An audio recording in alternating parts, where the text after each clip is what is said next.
Good evening, Mom.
Engineering நடுவுல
Good afternoon. Is my voice audible? Yes, sir. Okay, so where are the other ones?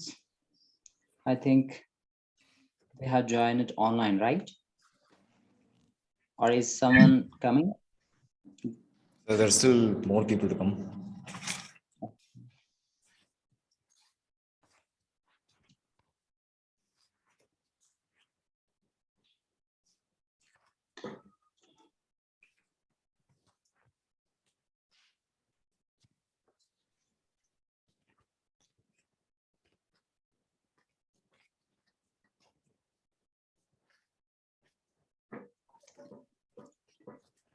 So I think last time we were discussing the Rydberg's formula, right? We actually discussed the spectra of hydrogen, in which we have seen the various spectral lines. Just we were having the Lyman series, Balmer series, Bastian series, Brackett series, isn't it? Exactly. Yes, sir.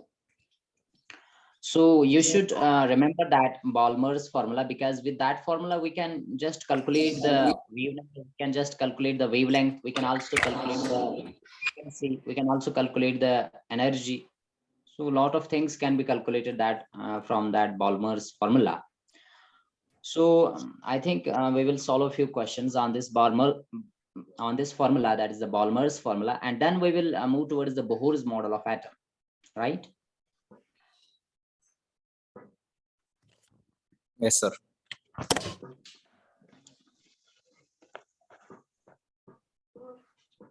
Chitesh has joined it or not? Where is he?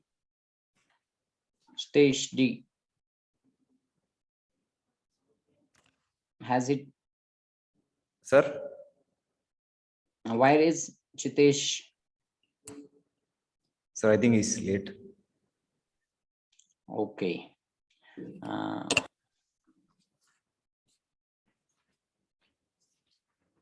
So shall we start? Sir, I think he'll come soon. Okay, let's wait 1 and 2 minutes. Until that, if you have any question regarding the chemistry, anything you want to ask, you can ask.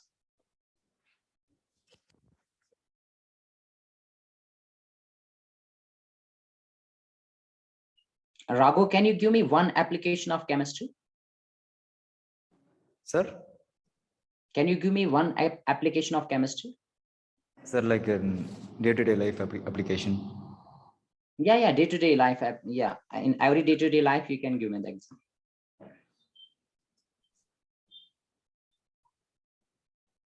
Sir, is conversion of milk to curd is chemistry. Yeah, exactly. There is a chemical reaction inside that. Okay, conversion of milk into curd, right? So that means actually there is some enzyme involved in that, which actually converts this milk into curd. Okay. Can you give one more example? There are a lot of examples, significance, applications, right? Importance. Why we study chemistry? It is actually the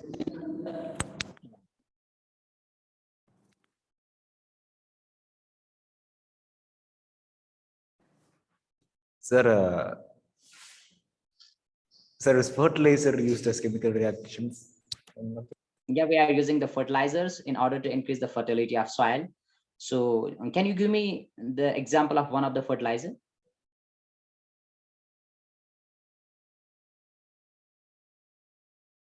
Sir, I don't know Urea. any fertilizer brands. Okay. Urea is one of the fertilizer, right? Urea. Do you know urea? Sir. Yeah. Okay, just to give mic to another one. Sir, can you repeat?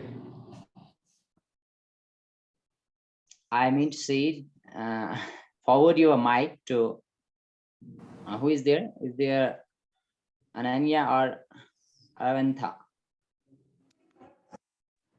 Sir, Ritika is getting them. Okay, yeah, Ritika. So can you give me one application of chemistry?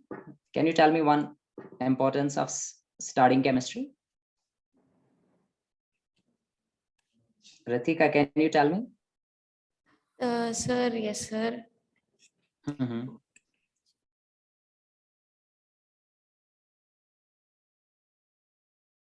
Sir, when two or more elements combine together to form a compound, this. This is a chemical reaction. You just give me the one of the application in our daily life.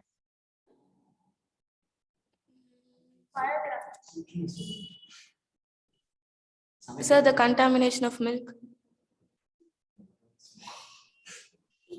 It's not a good application. You just give me daily application in our daily life. Sir, cooking firecrackers. Exactly. Firecrackers, they are the examples of chemicals. We use them. Okay, you just tell me the cloths which we wear. What are they? They are the synthetic fibers. And what are fibers? Fibers are the polymers. Polymers are the organic compounds. So this is the application, right? I will just give you a few examples of synthetic fibers which we are using to make the cloths. Just we are using the terracotta, the terrysilk, the terry wool. They are all the synthetic fibers. They are the man-made, artificial.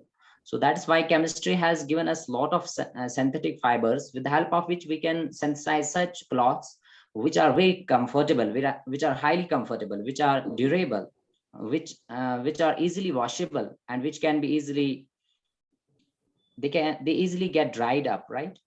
So this is one of the application, cloths which we are wearing, the food which we are taking. That's also, they are also the organic compounds, carbohydrates, proteins, vitamins. What are they are the organic compounds, right?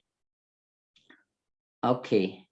So who's the next? Sir, Meghna, sir. Yeah, Meghna. So Meghna, can you give me a few more applications or importance of studying chemistry? Why we study chemistry? Sir, in a battery.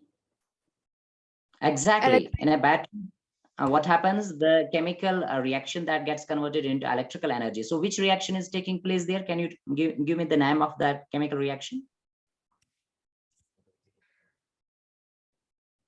Sir? Which chemical reaction takes place in the batteries, in the cells? That is a redox reaction, right? Sir, we're not sure. Okay, I had told that these are the redox reactions. Actually, redox reactions are there in the cells and the batteries, which actually produce the electrical energy, that is the electric current, right? Yes, sir. Okay. Okay, so Meghna, can you tell me that the medicines which we are taking, what are they? Are they chemicals or not? Yes, they are. Yeah, exactly. Which chemicals they are? Are they inorganic or organic? Organic. Exactly, they are the organic compounds. Similarly, the notebook, the books, these papers, they are made up of organic compounds. Similarly, the pen, you are using the pen for writing purpose. So what are they? They are just your organic, they are the dyes. Dye is an organic compound. Tell me all the products which we are using in our daily life, whether they are the cosmetic products, whether they are the oils, whether they are the vitamin tablets, they are all the organic compounds, isn't it? Yes, sir. Yeah, so that means chemistry has application everywhere. Whether see our homes are completely made up of, whether it is iron, whether it is we are having aluminum, we are having copper, we are having different metals, alloys. So these are the various applications. So chemistry has application everywhere. If we just talk of our body is made up of cells, and finally cells are containing nucleus, and inside the nucleus there are nucleotides, that is DNA and RNA, nucleic acids, right? And this DNA, that is deoxyribonucleic acid. So nucleic acid, that means it contains the nucleic acid. It contains actually, there is a pentose sugar. So sugar is what? That means it contains carbon, hydrogen, oxygen. So that means in our body there are elements, right? Yes, sir. Yeah, so I'm just saying it because if we are studying chemistry, so that means we should apply this chemistry in our daily life. We should know that each and every object is made up of chemicals, right? Isn't it? Yes, sir. Exactly. So actually, this was one of the topic in the first chapter, that is some basic concepts of chemistry. That is the importance of studying chemistry. I hope that you will go through that, right? Yes, sir. Okay, let's start today's topic. So we were discussing the Rydberg's formula, right? Yes, sir. Okay. I will share the screen. So just tell me, is this screen clearly visible?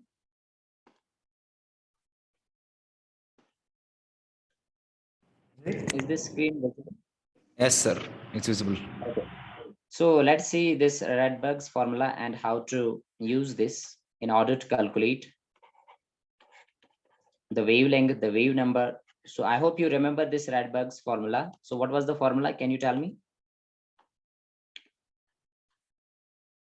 Raghu, can you tell me? Sir, Sir, 109677 into 1 by n whole square. It is nu bar, that is wave number. It is always equal to 1 by lambda. Okay, then it is equal to RH, that is the Rydberg constant. That is how much? 109,677. Then 1 by upon n1 square minus 1 by n1 square. n1 square, exactly, minus 1 by n2 square. Correct. And this will be in centimeter inverse, right? So actually what you use here in place of this number, you can just write RH. RH is your Rydberg constant, right? RH is the Rydberg constant, and I hope that you remember its value. Its value is 109,677, and it is in the unit, that is the centimeter inverse. But if now question is asked that you have to convert it into meter inverse. So can you tell me how to convert this into meter inverse? For example, if I will write it like this, that is RH, it will be equal to 109,677. So now it is centimeter inverse. So that means, first of all, can I write it like this? That is 1 by centimeter. yes, Can sir. I write it like, yeah, exactly, we can write, because it was centimeter inverse. So when it comes in the denominator, so it will become centimeter raised to power 1. So that is, now you can easily convert it into meter. So we know that 1067.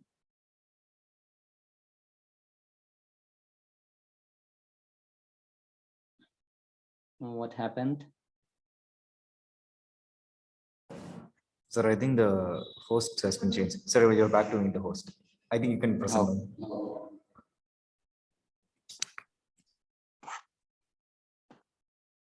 Okay, so I was just saying that this Rydberg constant, is the screen visible now? Okay. So this is my Rydberg constant RH. I just told that we can write it like this: 109677. It was in centimeter inverse, right? Centimeter inverse. So I can write it like this, that is 109677, and then I will write it 1 by centimeter. So now I have to actually convert it into meter. Now we know that 1 meter is how much? Can you tell me 1 meter is how much? That is 100 centimeter, right? Sir. So can I write it like this? That is 1 meter is 10 raised power 2 centimeter. Absolutely, we can write. And similarly, that means we can write 1 centimeter will be equal to 10 raised power minus 2 meter. Now we know that 1 centimeter is 10 raised power minus 2 meter. So you can write it like now this, that is 109677 into 1 upon. So you have to convert this centimeter into meter. So we know that 1 centimeter is 10 to the power minus 2 meter.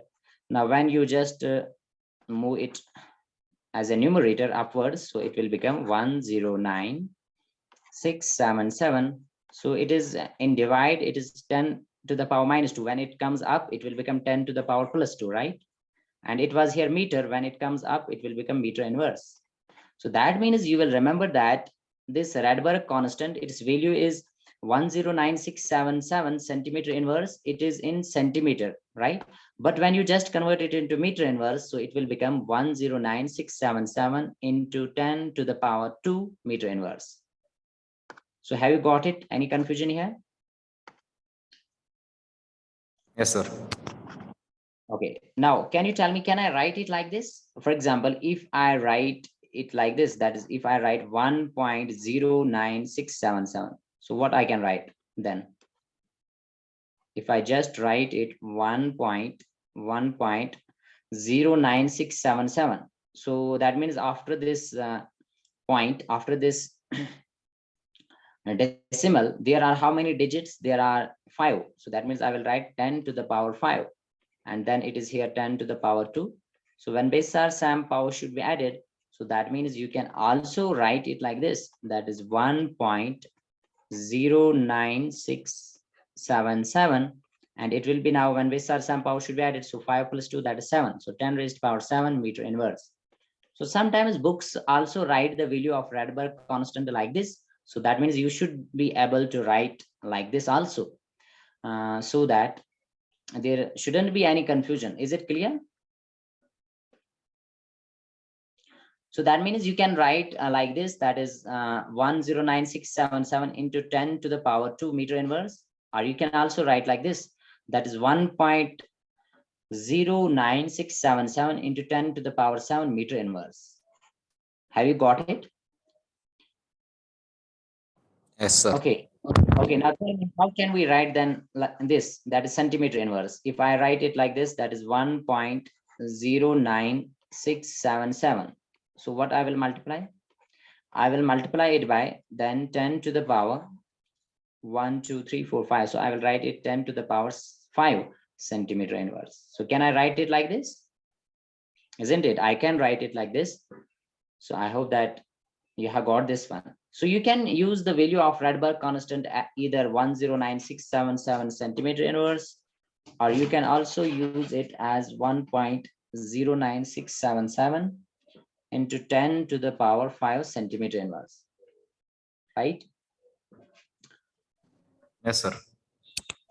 Okay, so this is the value of Rydberg constant. Now we have to use this in numericals so that we can solve the questions on this wavelength, similarly wave number. Okay, for example, if question is, let me write here the question. Let's say you have to calculate the wavelength. You have to calculate the wavelength. If electron jumps from,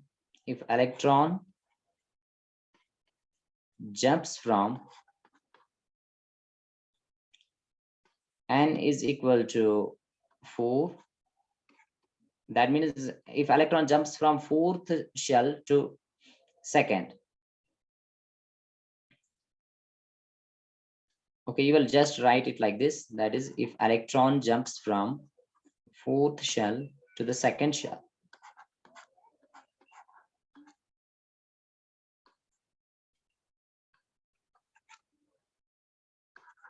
So can you solve this type of question by using the Rydberg formula?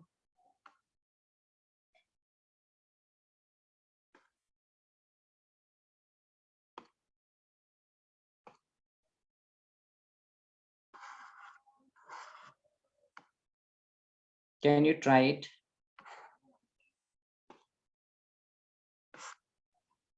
What we have to calculate? We have to calculate the wavelength, right? And we are given that electron jumps from 4th to 2nd shell. So 4th to 2nd, it means that n1 is here 2 second and n2 is here 4, right? Have you got it?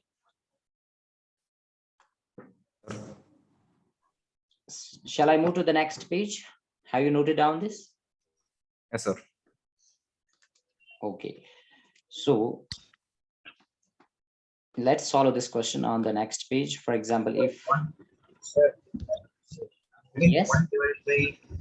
1 divided by Rydberg constant into 3 by 16. How do I explain? exactly, we know that 1 by lambda, it will be equal to RH, that is Rydberg constant, that is 109677, right?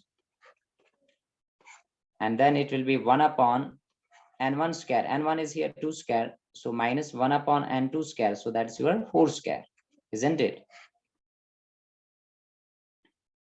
So that will be equal to 109677. So now 1 upon 2 square, so 2 square means 4, and minus 1 upon 4 square, so that means 16. So when you just cross multiply this, it will just come out to be 109677. So it will be now 16 into 1, that's 16 minus 4, so that's 12. 12 upon 16 into 4. 64. So that's your 64 exactly. So now it was your 1 by lambda, but what you have to calculate? You have to calculate lambda, so you can take the reciprocal, right?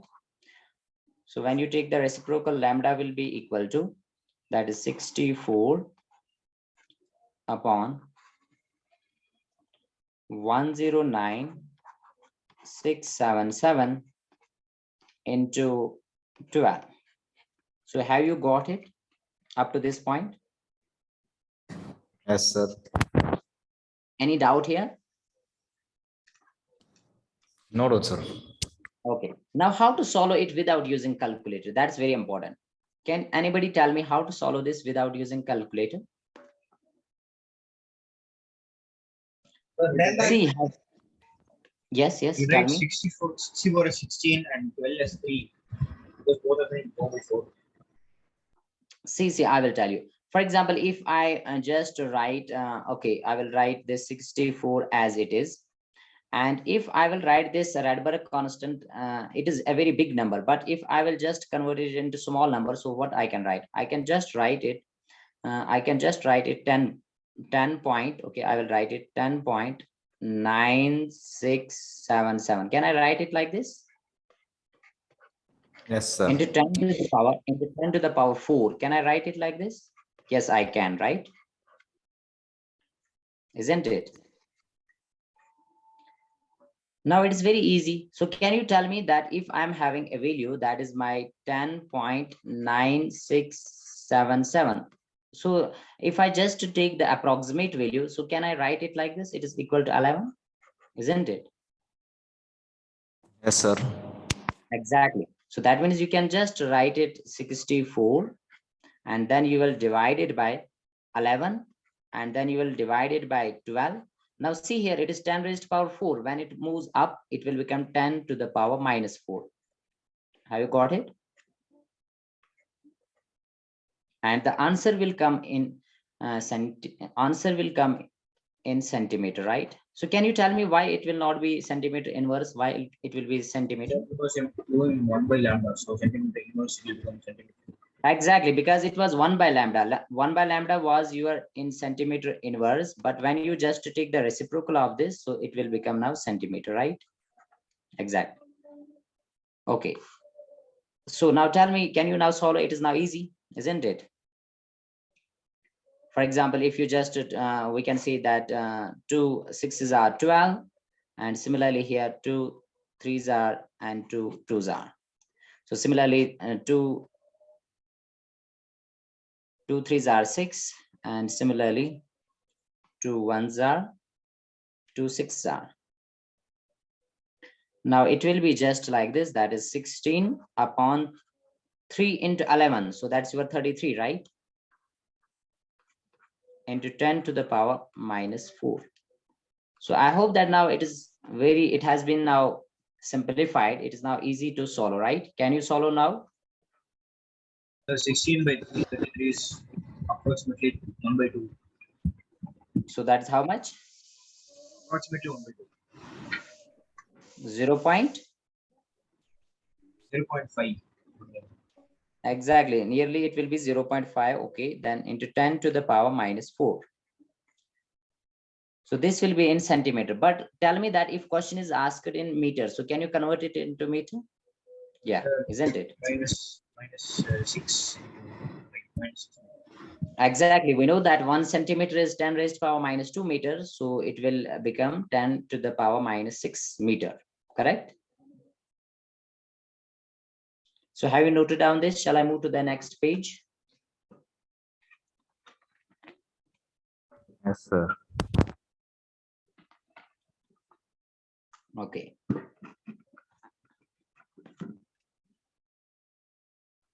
So tell me now, if I will just ask a question that calculate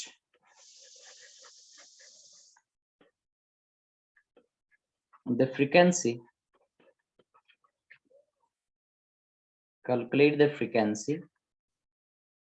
and energy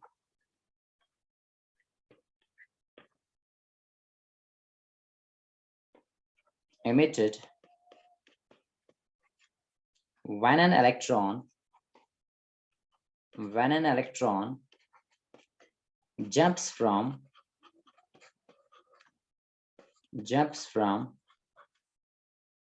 third shell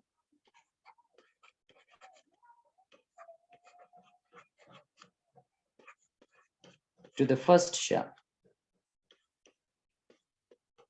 So can you solve this type of question? It's very important. So we will just solve it by using the Rydberg's formula. So we know that Rydberg formula, what is that? That is 1 by lambda. So that is equal to Rydberg constant. So you can write the Rydberg constant like this. That is 109,677.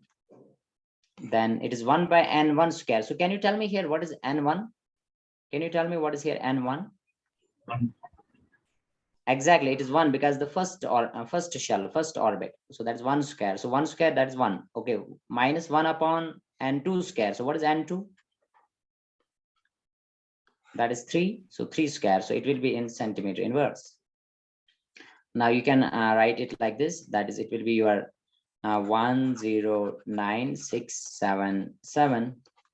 You can just write it like this. So that is 1 square, that is your 1, and similarly 3 square, that is 9, right? Okay. So that means you can write it like this. That is 9 minus 1. So that's 8 upon 9, right? Sir, Yeah, tell me. sir, I got the answer, but I don't know if it's right or wrong. Tell me. So 9.7. 9.7. What is this? Is it the frequency or energy? What you have calculated?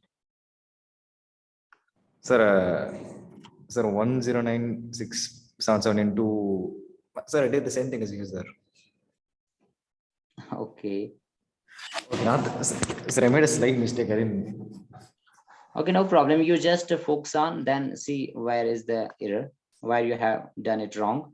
So it is 9 minus 1, so that is 8 upon 9. So this is your 1 by lambda. So what will be the value of lambda? You can just take now the reciprocal. So reciprocal, that is wavelength, it will be equal to, and that is 9 upon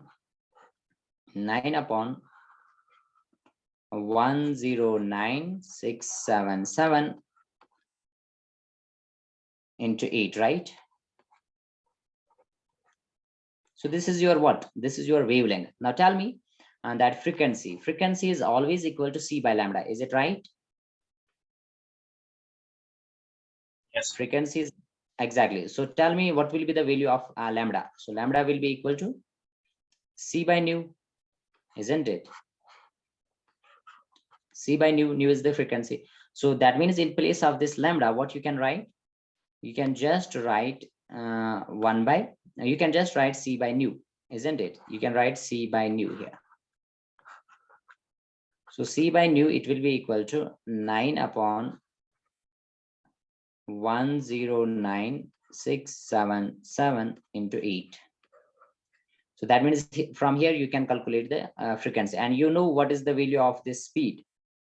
What is the value of c here? 3 into 10. It is, yeah, exactly. It is the speed of light. So that is 3 into 10 to the power 8 meter per second, right? So I hope that now you can calculate here the frequency. And when you just calculate the frequency, then you can also calculate the energy, because you know that energy is always equal to h into nu, isn't it? When you just calculate the frequency from here, then you can just put that frequency here and you will get the energy also. And you know that the Planck's constant, h is the Planck's constant, so that is 6.626 into 10 to the power minus 34 joule second, right? So can you try yourself? So this is actually, okay, let it be the homework for you, so that you can just calculate the frequency, and then finally you can calculate the energy also. So can you calculate?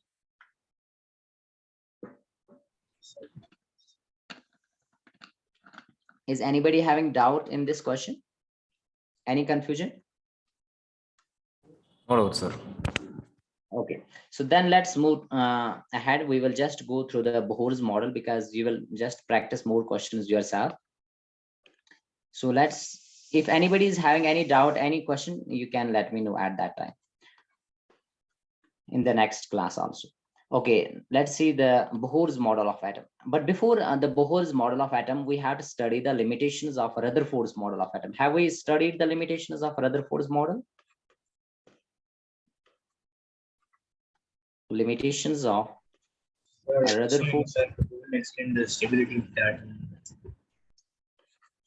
Yes, tell me. Sir, it's this only no.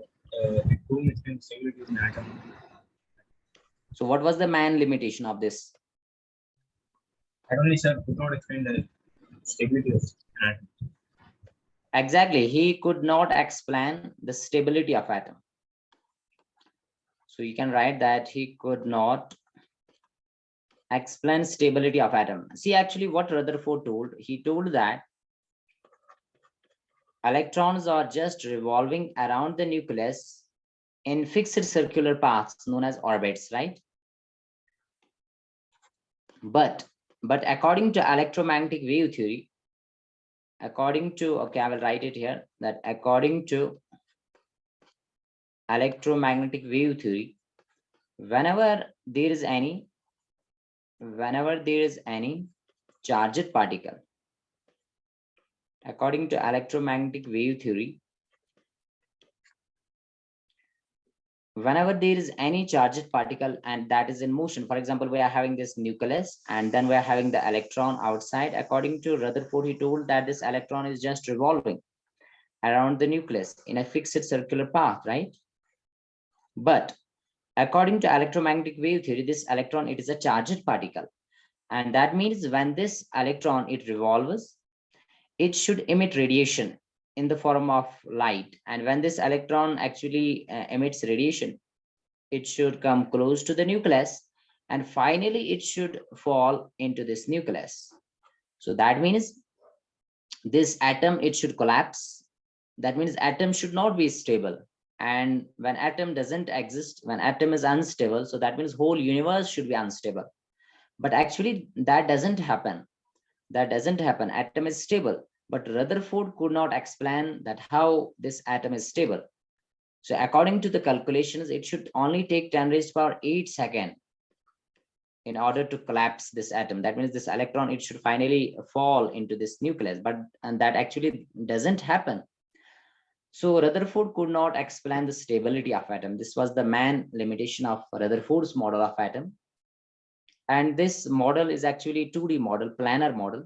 Actually, atom is having 3D structure.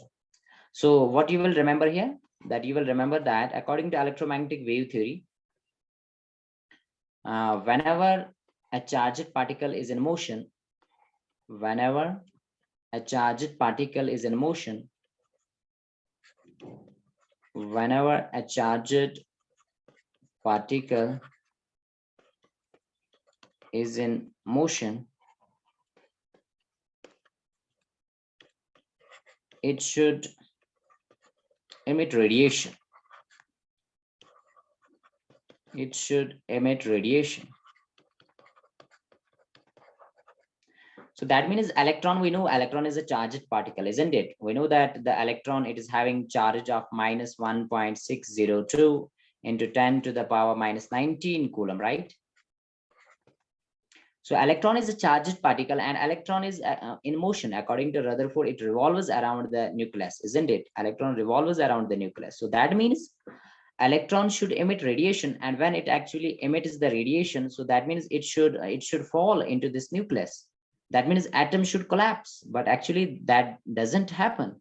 So that is why this Rutherford's model could not explain the stability of atom.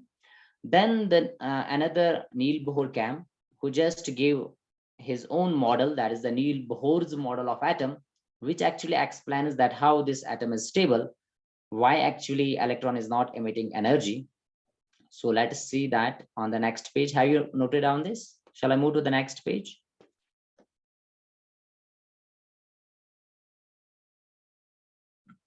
Yes, sir. Have you? Okay, so can you tell me that when Neil Bohr gave his model, that is the Bohr's model of atom, Bohr's model of atom. So in which year Neil Bohr gave the model? Can anybody tell me?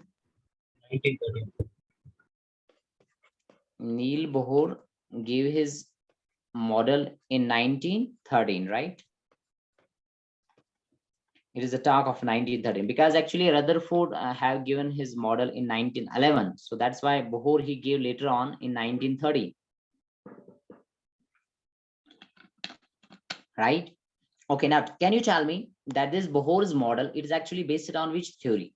Sometimes it is asked in the exam objective, one more question, that this Bohr's model, it is based on which theory? Can you tell me which theory it is based on? It is based on Planck's quantum theory, right? I hope you remember the Planck's quantum theory, right?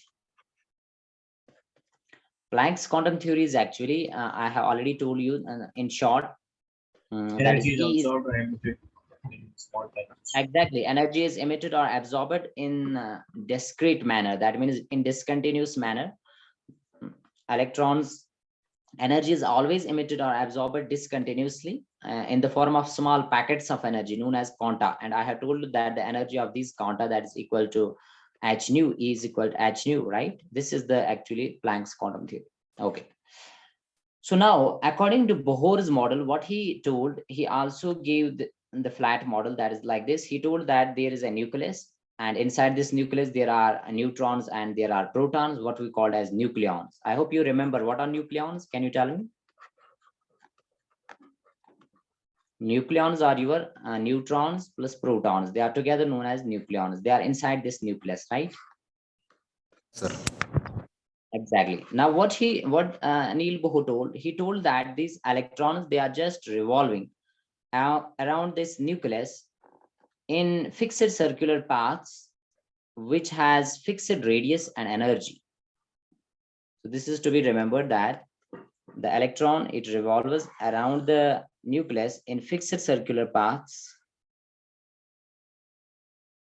known as energy levels, or the shells, or you can call them as stationary states.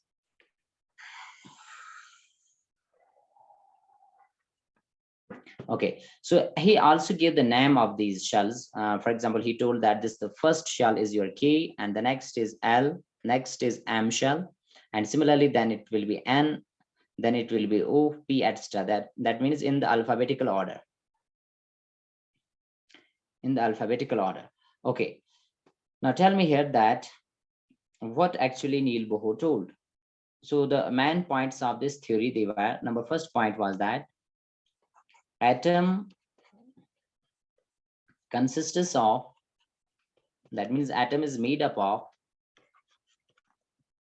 nucleus, which is your positively charged, we have already discussed that, and which contains nucleons in it, that is the neutrons and protons, right? So atom consists of nucleus and extranuclear part in which electrons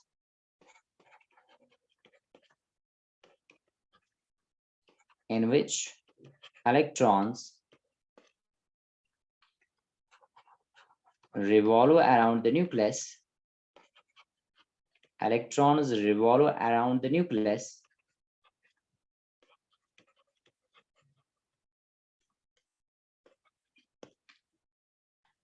in only certain fixed circular paths. So he told that there are only few paths, possible paths, in which electron can revolve. So according to the Neil Bohr, he told that atom consists of nucleus and the extranuclear part in which electrons revolve around the nucleus in only certain fixed circular paths having fixed energy, that means having definite energy, and fixed radius, having fixed energy and radius.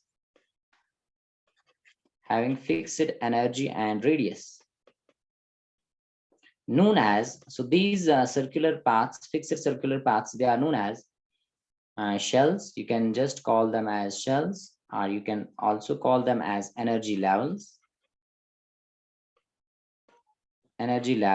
or you can also call them as stationary states. So what does this stationary state mean here? So does it mean that electrons are stationary? No, it doesn't mean that electrons are stationary. It actually means that electron revolves, but the path, circular path, is stationary.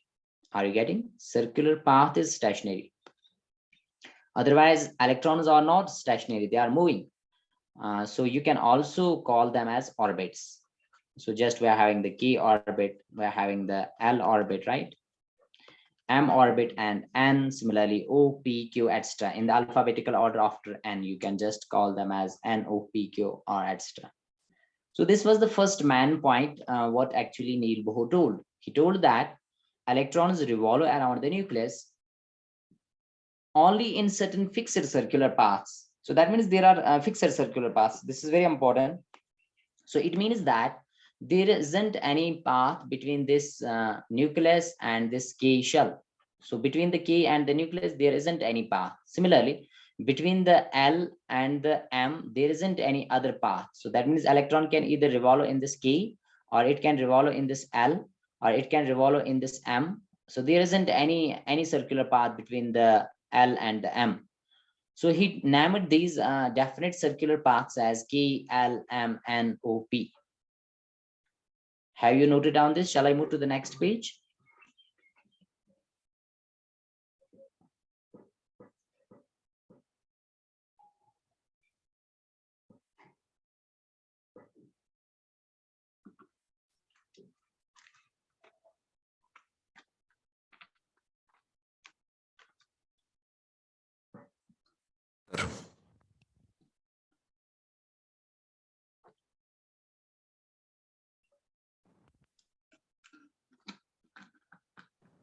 Sir, you can move to the next page, sir. Okay, sure.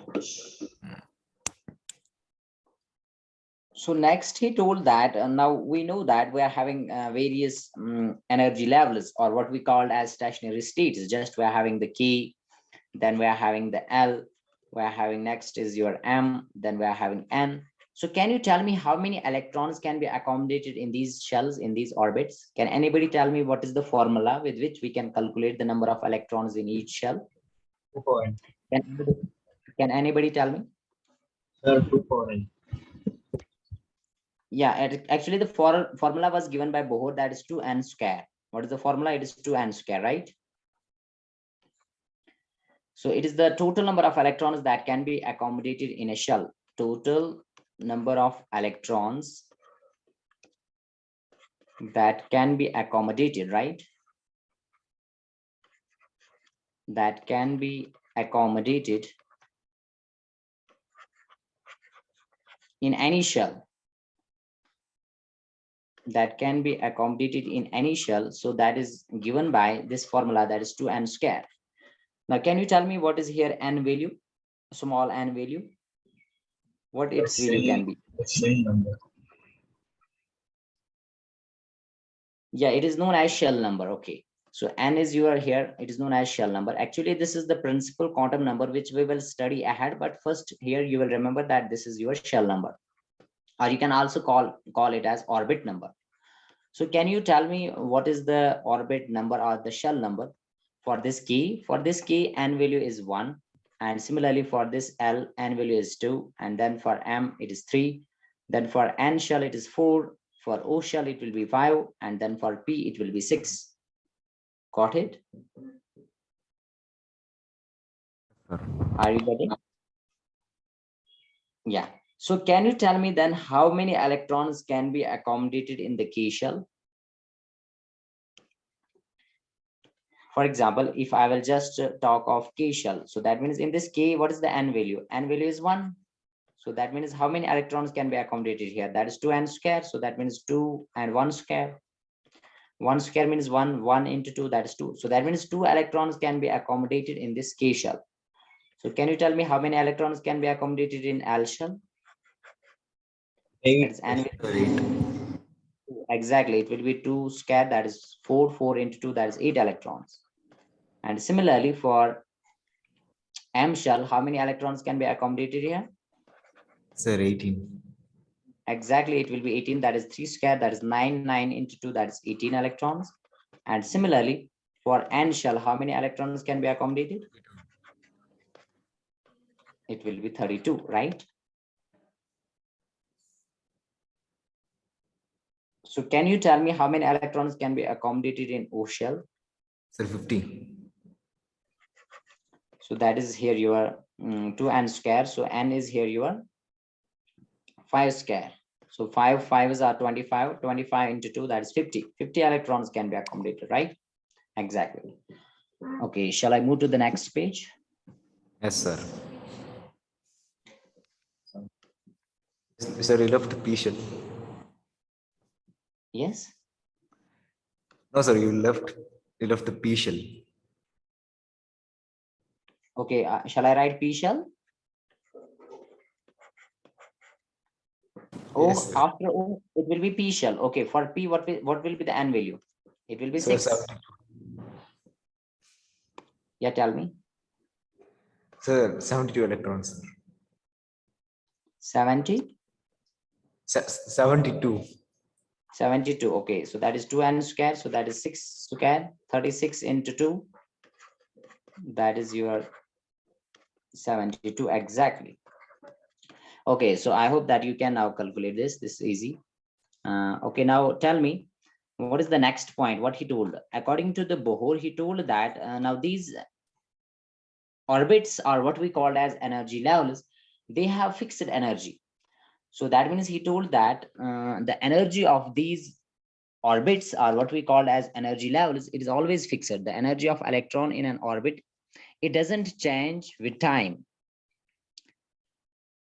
Okay, I will write it here. He told that the energy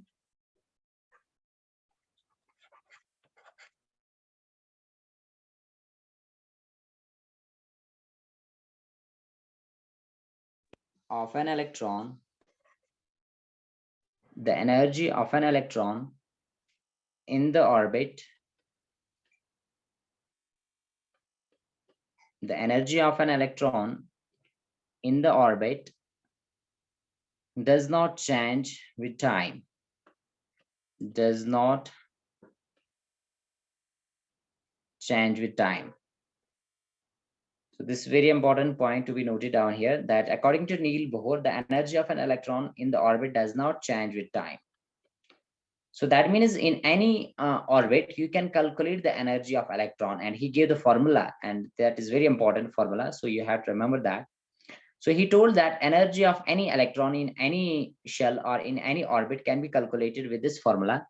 That is a minus, you will remember this formula, that is minus 2 pi square m e raised to power 4 z square upon n square h square. So this is the formula which he gave, with the help of which you can calculate the energy of any electron. So what is here 2? 2 is constant, right? Pi is also constant. What is m? M is the mass of electron, right? M stands for mass of electron. And similarly, what is E? E is here the charge of electron, isn't it? Charge of electron. And what is here Z? Z is the atomic number, right? And then next is N. N is the shell number, right? N is your shell number. N is the shell number. Okay, what is H? H is the Planck's quantum, Planck's constant, right? I hope you remember its value. What is the value? That's 6.62. 10 raised to power minus 34 joule second, right? Okay. Now here, if you just substitute the value of this, let's say 2 pi and mass of electron and the charge of electron and also the Planck's constant, and then what the formula it becomes like this. That is energy of any electron in any shell, it will be equal to minus 2.18 into 10 to the power minus 18 into z square upon n square.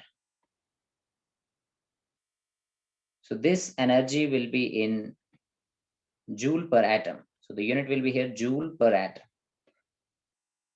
So if you just forget this formula, if you don't remember this, no problem, but you have to remember this one, the value one, that is this one, second one, that is minus 2.18 into 10 to the power minus 18, 10 to the power minus 18, and it will be in joule per atom. Have you got this? And what is Z? Z is the atomic number and N is the shell number. So that means you can calculate the energy of any electron. Now the same formula can also be written like this. That is En is equal to minus 13.6 into Z square upon N square. Now this formula is in electron volt unit, that's electron volt per atom. So that means if you have to calculate energy in joule per atom, then you will use this formula. If you have to calculate the energy in electron volt per atom, then you will use this one formula. Got it? Yes, sir. Okay, then there is another formula. Yeah, are you having any doubt?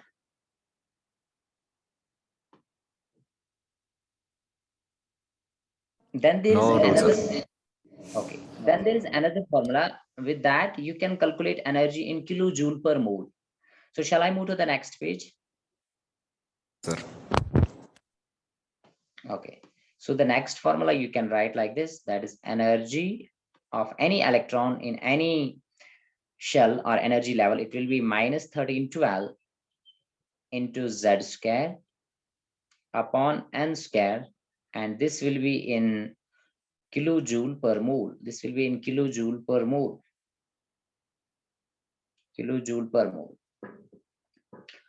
So now here you can see that you can calculate the energy in this unit, that is kilojoule per. Okay, now if I will just write the question here, that what will be the energy of an electron? What will be the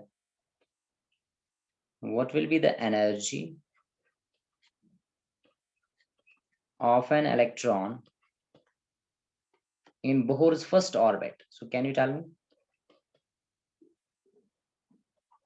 In Bohr's first orbit. So can you tell me what will be the energy? Okay, first calculate in this, that is kilojoule per mole. What will be the energy of an electron in Bohr's first orbit in hydrogen atom? Now we are just talking of hydrogen atom, right? In hydrogen atom. So can you solve this? It's very easy. So you can write like this, that is Just energy. minus 1312. It will be minus Plus 1312. 130. Now here Z is the atomic number. So hydrogen, its atomic number is 1, right? Hydrogen, its atomic number is 1. So that means 1 square. So that's 1. So upon n square. So it is the Bohr's first orbit. First orbit is our which one? That is your K orbit, K shell. So that means for K shell, we know that n is equal to 1. So 1 square, that is 1. So that means it will be minus 1312 kilojoule per mole. Got it? Minus 1312 kilojoule per mole. Have you got it now?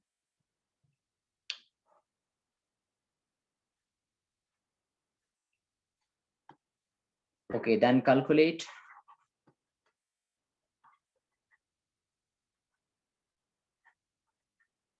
Calculate energy of an electron. Calculate energy of an electron in joule per atom. That means it is already given to you that you have to calculate the energy in the units, that is joule per atom, in Bohr's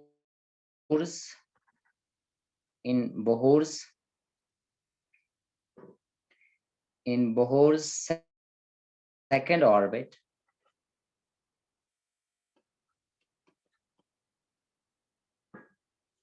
In Bohr's second orbit in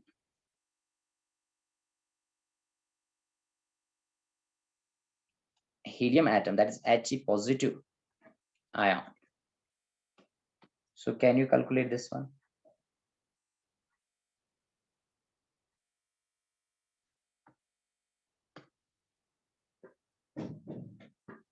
What will be the answer?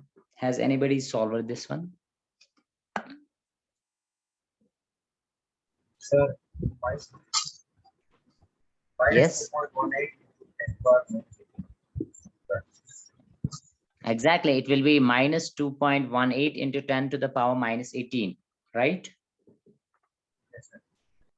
See, actually, what you have to do, you have to calculate the energy in joule per atom. This is very important. So in joule per atom, what is the formula? Formula is minus 2.18 into 10 to the power minus 18.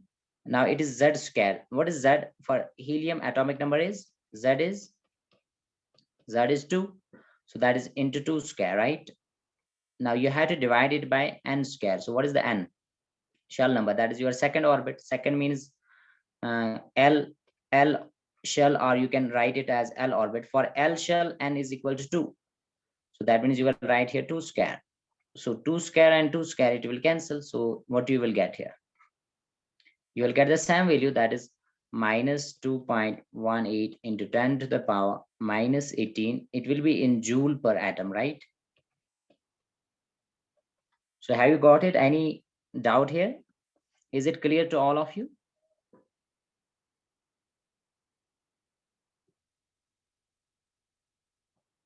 Is it now clear to all of you? Any doubt here? Yes, sir.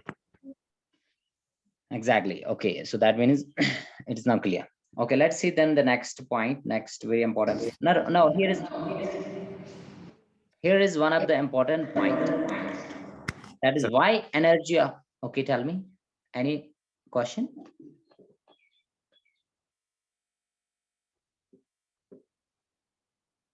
Can anybody tell me why energy of electron is taken as negative?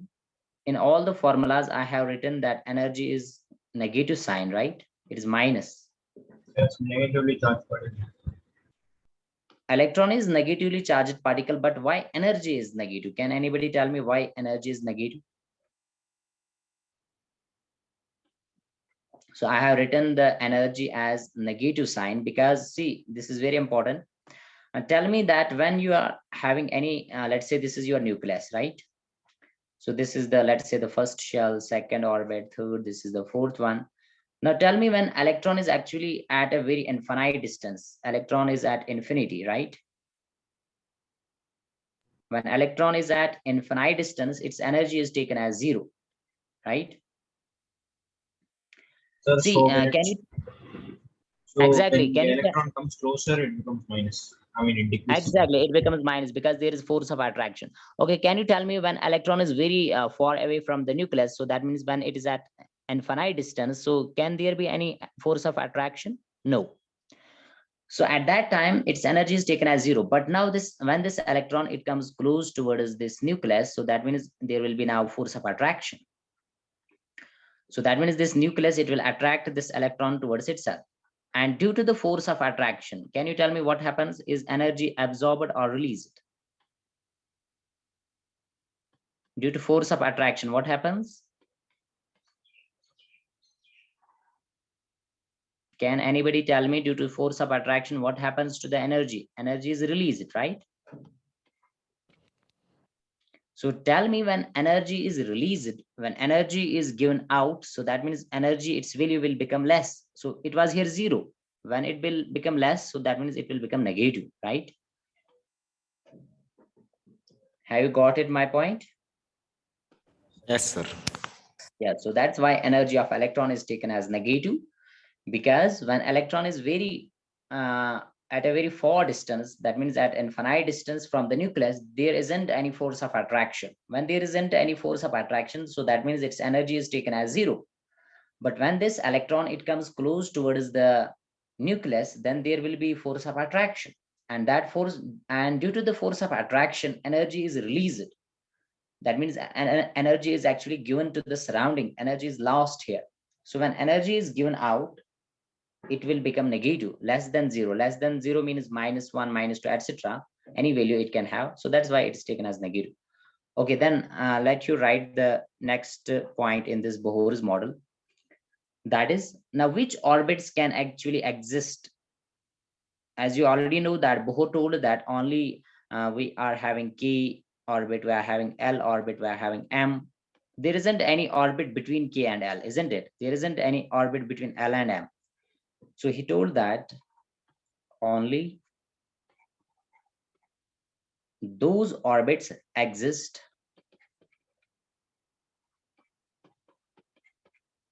whose angular momentum whose angular momentum whose angular momentum is integral multiple of is integral multiple of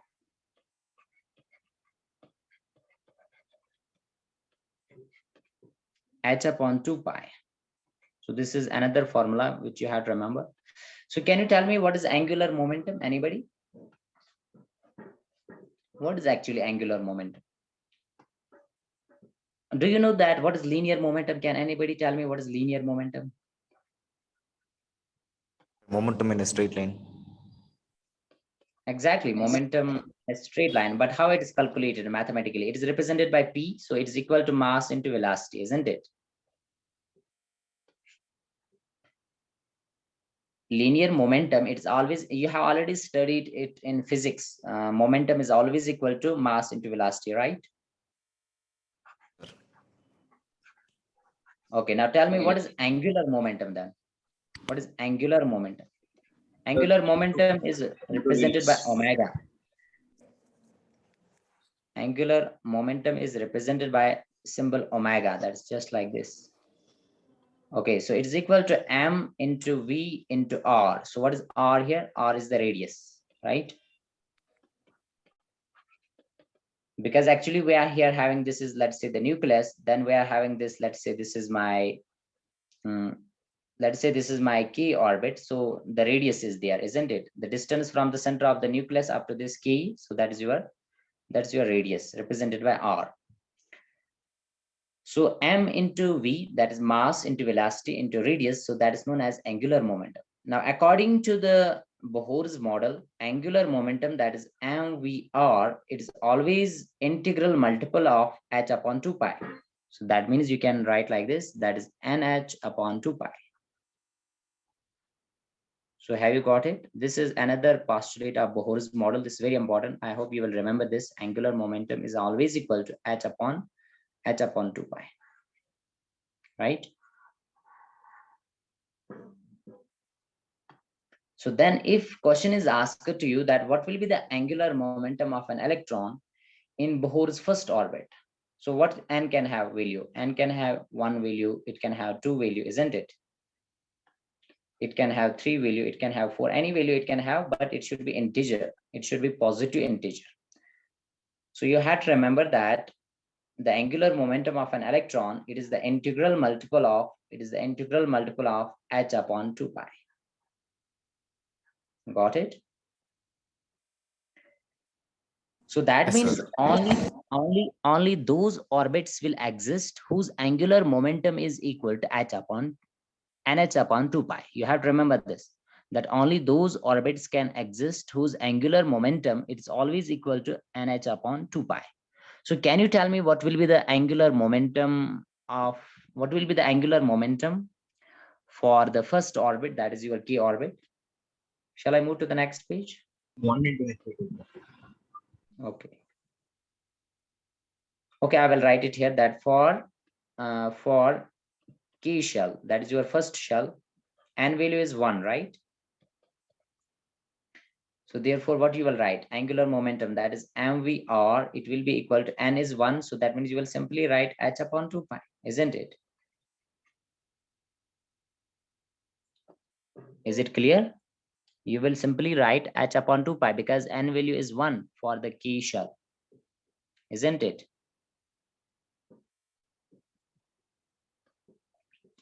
Shall I move to the next page? Yes, sir. Okay. So now tell me what will be the angular momentum of an electron for L shell? So for L shell, what is n value? N value is 2. So therefore, what will be the angular momentum? That is mvr will be equal to, it will be equal to nh upon 2 pi. So n value is 2. So 2h upon 2 pi. So 2 and 2, it will cancel. So what will be the finally, it will be h upon pi, right? Have you got it?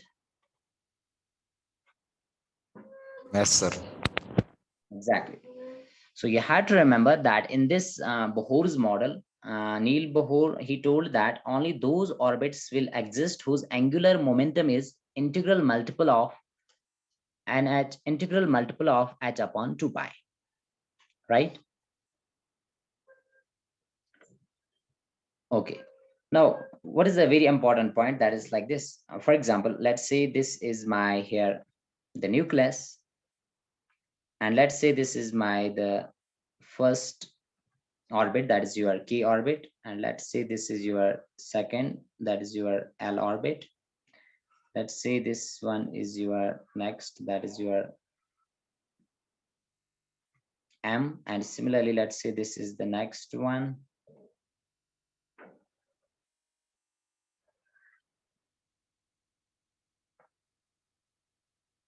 It's not becoming proper circular, but you will understand, right? Okay, so this is your key shell, right? First one is your key, and then next is your L, next is your M, and next is your N. So tell me, when electron is present in this key, so will it lose energy?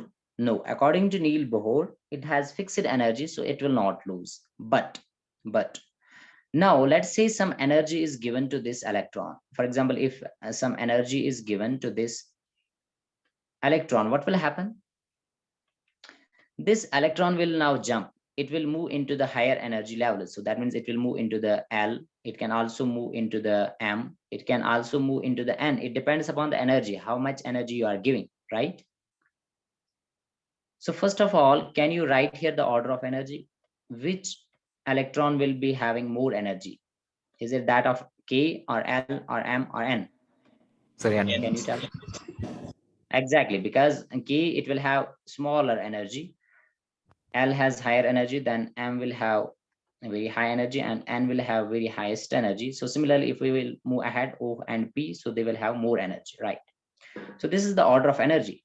So that is why when actually electron, it absorbs the energy, so it will jump. It can go into this one, that is your L. If we give more energy to this electron, it can go into the M. If we give more energy, if it absorbs more energy, then it can also jump into the L shell. Now, what is this electron? It was actually in the K. So what is this K? K is your ground state. K is known as ground state.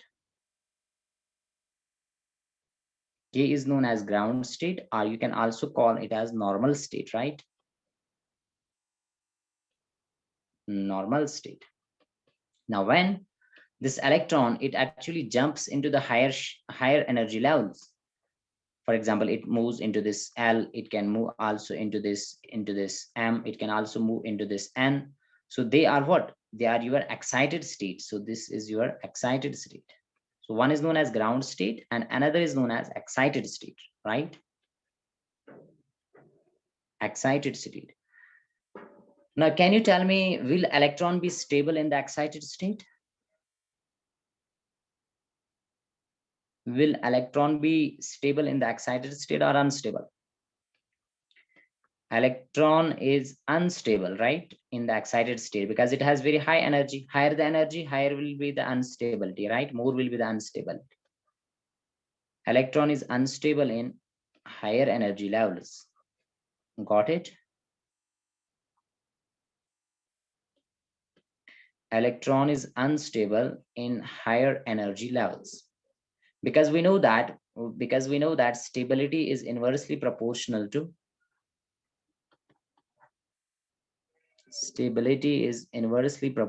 the energy, right? So that means more the energy, less will be the stability. Got it? So tell me now, Yes, sir. when this electron is in the excited state, that means it's unstable. So what it will do now? It will just come back. It will just come back. And when it comes back to the ground state, what it will do? It will emit radiation. It will emit radiation. It will emit radiation. So that means you will remember that when electron actually jumps from higher energy levels to the ground state or to the lower energy states, it will just emit radiation in the form of light. So energy is emitted here. And then if you, for example, let's say the energy of the ground state, let's say ground state energy, let's say it is your EI, initial energy. And here the excited state, let's say the energy is here EF, final energy. Then you can calculate the change in energy, that is your delta E. Delta means change. So it will be equal to E final, that is EF, minus E initial, that's EI. Right? And we know that energy is always equal to, according to the, I told that this Bohr's model, it is based on Planck's quantum theory. So you can write that delta E is equal to h nu, or you can simply write it like this. Okay, you can write like this, that is delta E, it is equal to, energy is equal to h nu, according to the Planck's quantum theory, right? Isn't it? So therefore, can you calculate here the frequency? You can calculate that frequency will be equal to delta E upon h, right?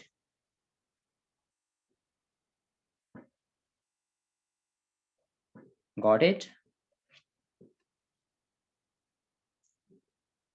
Sir. So this is very important, that you can calculate the frequency of the radiation emitted when an electron jumps from higher energy levels to the lower energy levels. So have you noted down this? Shall I move to the next page?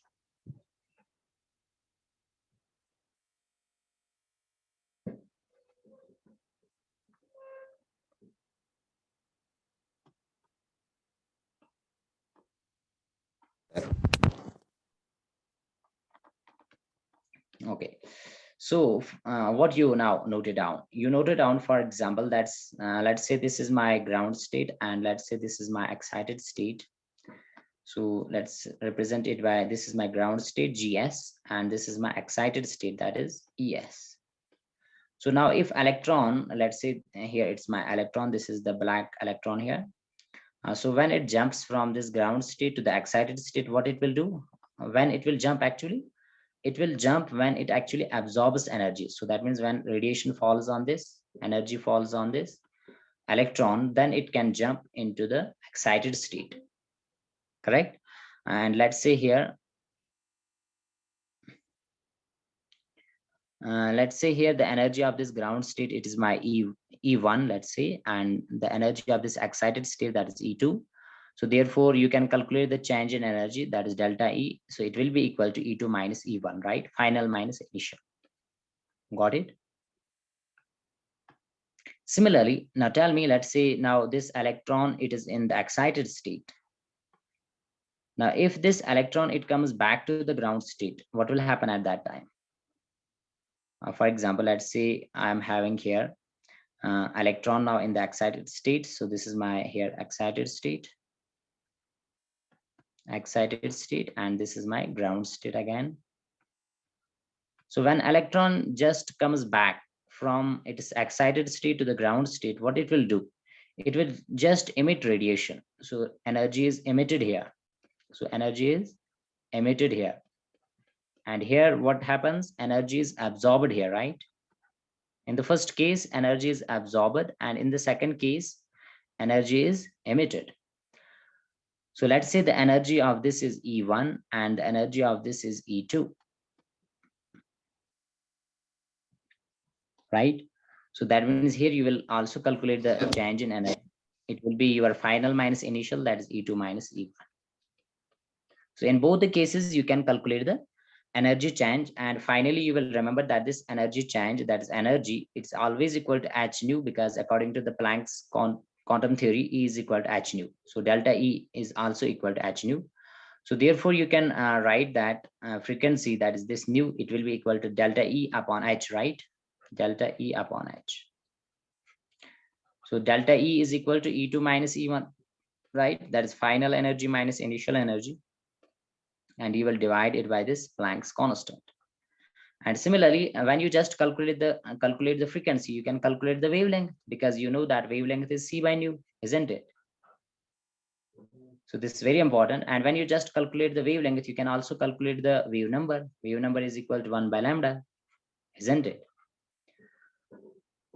So this is actually what actually Bohr told. He told that whenever electron, it lies in its own orbit, it will not emit radiation. But if we just give energy to the electron, then it will just absorb that energy, and it can go into the higher energy levels. And when the electron is in the higher energy level, it is unstable there. So it will just come back. And when this electron comes back, it will emit radiation. And the frequency of that radiation, that can be calculated with this formula, that is mu is equal to delta E upon h. Got it? Sir. Okay. Next point we will see on the next page. Have you noted down this? Shall I move to the next page?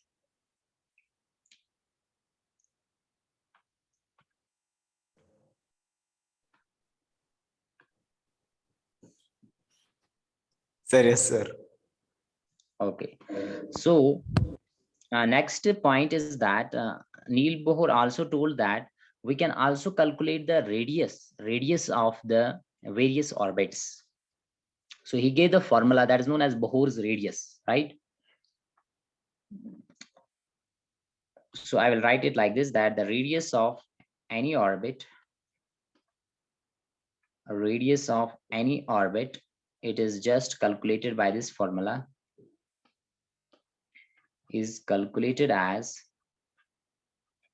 so you can calculate the radius of any orbit with this formula, that is Rn, radius of any orbit, it is equal to E naught into n square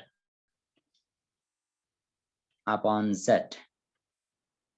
Z is, what is z here? You already know z is the atomic number, right? For hydrogen, atomic number is 1. So you can neglect this. Okay, for what is the n? N is the shell number, orbit number. So you already know that this n value, it can have any value, that is 1, 2, 3, any positive integer, etc. Right? And what is A naught here? This is important. A naught is constant. It is constant, and its value you have to remember. Its value is equal to 52.9 picometer. 52.9 picometer. Got it? So can anybody tell me what is this 1 picometer? Do you remember what is 1 picometer? How much is its value? 1 picometer. 10 to the power minus 12. Exactly. It's 10 to the power minus 12 meter, right? 10 to the power minus 12 meter. Okay. So can you then calculate what will be the radius of Bohr's first orbit? Calculate radius of Bohr's first orbit. So can you tell me, anybody, what will be the radius of Bohr's first orbit? First orbit means K orbit, right? So that means the radius of the Bohr's first orbit, that's R1, it will be A naught. A naught is 52.9 picometer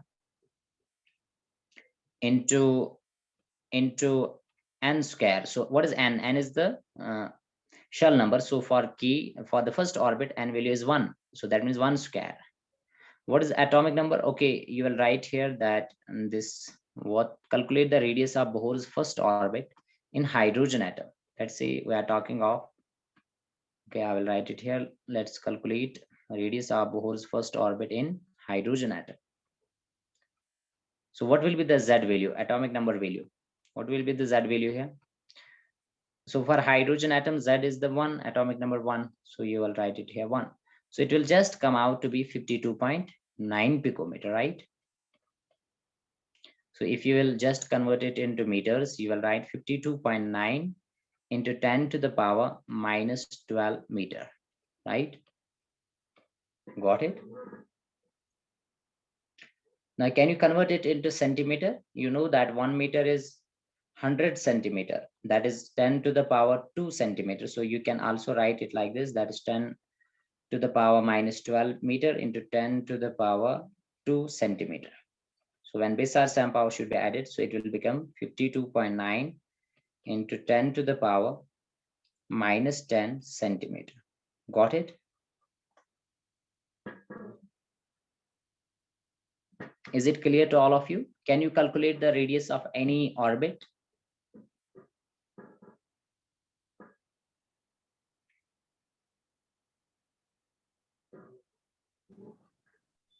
Have you noted down this? Is it clear? 1 minute, sir. Okay, sure.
Have you noted down now?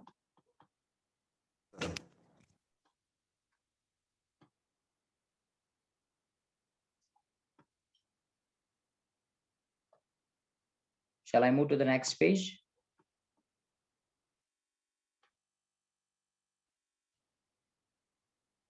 Raghu, have you completed? Sir. Okay. So now We can calculate the radius. Okay, can you then calculate? Okay, I will write here the question, that is calculate radius of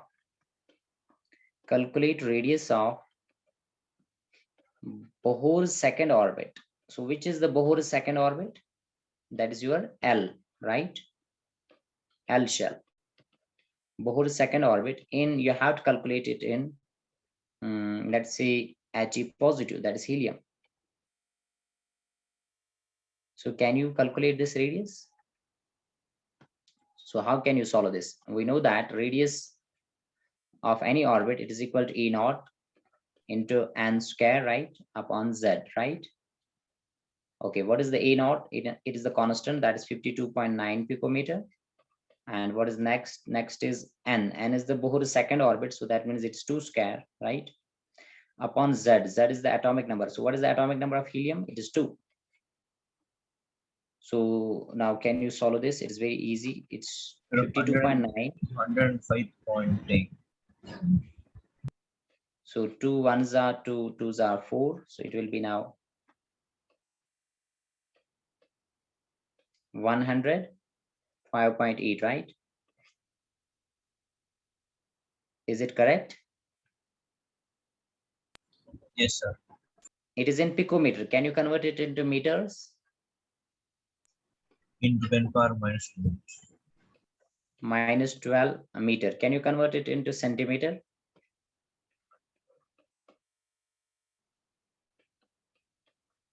Minus 10 centimeter, right? You should be able to convert this radius into any unit, whether it is nanometer, whether it is your angstrom. You should know that. I hope you remember that 1 nanometer. What is 1 nanometer? That 10 to the power minus 9 meter, right? So what will be the 1 meter? 1 meter will be 10 to the power plus 9 nanometer, right? Similarly, can you tell me what is 1 angstrom? 1 angstrom is how much? 10 to the power minus 10 meter. So what will be 1 meter? It will be 10 to the power plus 10 angstrom, right? So you should use these formulas to convert any unit into one another, right? So I hope you can, right?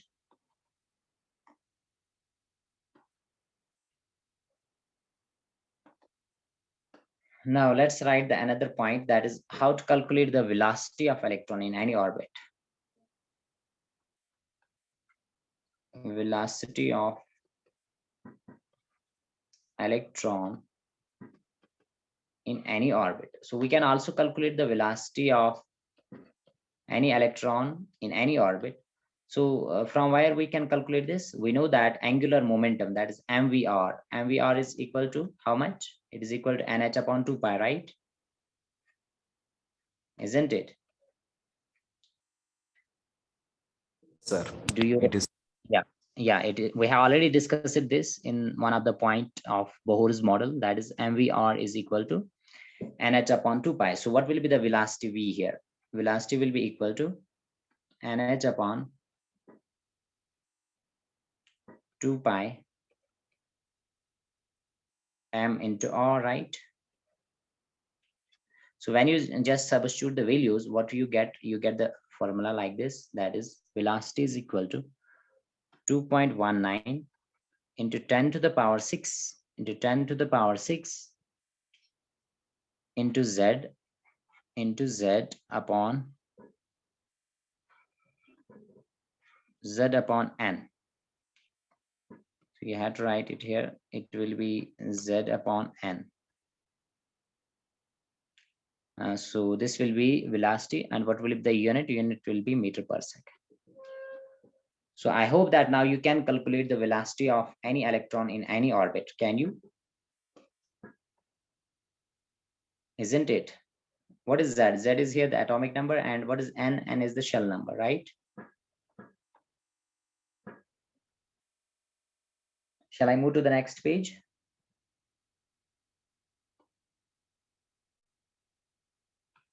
Have you noted down this?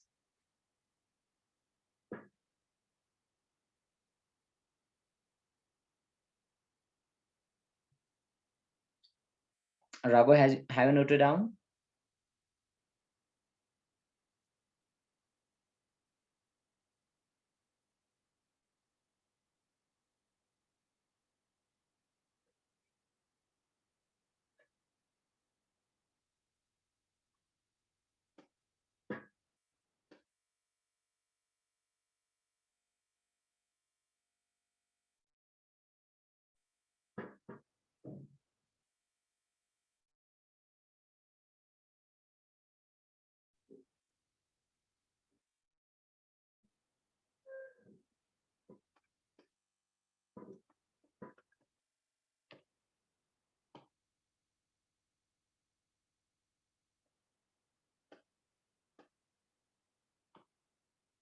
Have you noted down this?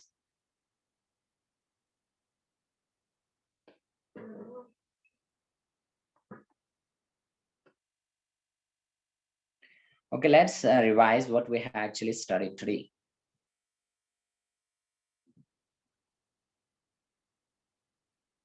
Can you hear me? Sure. Yeah. So where from we started? We just started from the Rydberg's formula. First, we have solved few questions on that Rydberg formula. Then we have just moved to this Bohr's model. And according to the Bohr's model, what you have to remember that actually this atom, it consists of a nucleus around which electrons, they revolve in these circular paths, what we call as orbits, or what we call as energy levels, or what we call as stationary states. And then I told that these electrons, they revolve in certain fixed paths. That means paths are fixed. Electron can move in either k or l or m or n, but there isn't any path between the k and the l. Similarly, there isn't any path between the m and the n. So that's why Bohr told that these circular paths, they have a fixed radius. Similarly, they have fixed energy, and only those orbits can exist whose angular momentum is equal to nh upon 2 pi, right? Are you getting? Only those orbits are possible. That means only those orbits can exist whose angular momentum, that is equal to nh upon 2 pi. Then I told that energy of electron, it doesn't change unless and until it remains in its own orbit or in its own shell. But when energy is given to the electron, then what will happen? It will just absorb energy, and electron will jump from ground state to the excited state. And when electron comes in the excited state, it is unstable there. So it comes back. When it comes back, it will emit radiation in the form of light. So you have to remember here that you can calculate the frequency, you can calculate the wavelength. I have just given the formula there.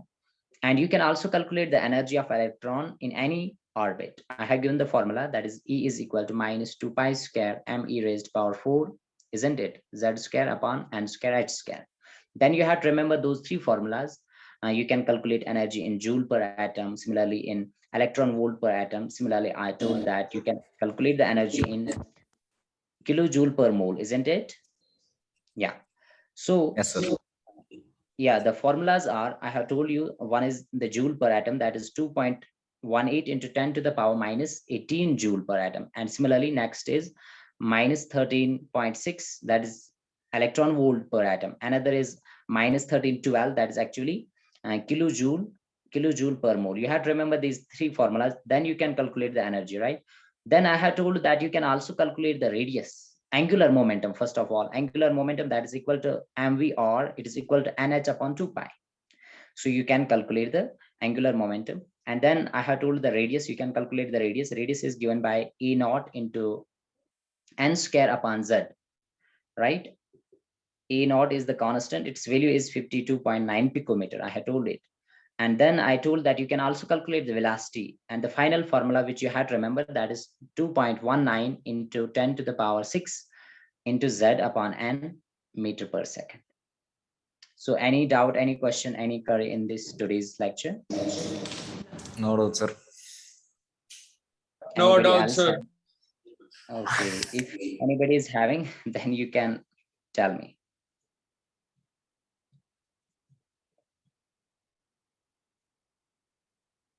Okay, then I hope that you will revise each and every concept and you will try to solve questions on this. I hope you can calculate the energy, the radius, the angular momentum, and similarly the velocity of the electron with these formulas, which actually we have got from this Bohr's model. And I hope that you know that why the energy of any electron is having negative sign, isn't it? I have told the reason, right? Yes, sir. So shall we close today's class here? Yes, sir. Okay, have a nice day ahead. Thank you, sir. Most welcome.